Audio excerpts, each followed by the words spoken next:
If you've been wondering how to resize an image in Gamma app, you're in the right place. In this quick tutorial, I'll walk you through the simplest way to change the size of an image inside your Gamma project so it fits your layout much better.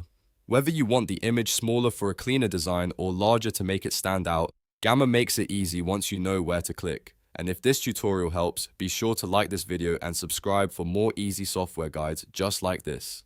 Let's get started. First, open Gamma.app in your browser and sign in to your account. Once you're inside Gamma, open the project you want to edit. This could be a presentation, a web page, or any other Gamma card-based design you're working on. The important part is getting to the exact card where your image is placed. Now, click on the image you want to resize. When the image is selected, Gamma may show handles or size controls around it depending on the layout and the type of element. If you see the corners, that's usually the easiest way to adjust the image size. Move your cursor to one of the corners, then drag inward if you want to make the image smaller. If you want the image to appear bigger, drag outward instead.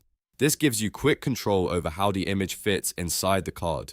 As you resize, pay attention to the balance of the design. In Gamma, image size can affect the spacing, text flow, and overall look of the card, so try to keep everything visually clean. If the image feels too large and overwhelms the text, scale it down a little. If it feels too small and gets lost in the design, increase the size until it stands out properly. If Gamma shows additional size controls, you can use those as well. Sometimes the platform gives you simple options for adjusting the image more precisely, especially if the image is part of a block or card layout.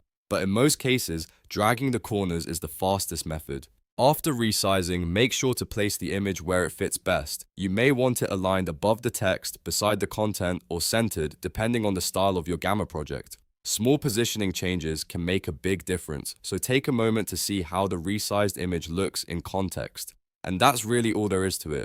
Open your Gamma project, select the image, drag the corners inward or outward, and then position it neatly inside the card. The image size will update automatically, and you'll have a cleaner, more polished design in just a few seconds. If this video helped you, please give it a like and subscribe for more step-by-step tutorials on Gamma and other helpful apps. Thanks for watching, and I'll see you in the next one.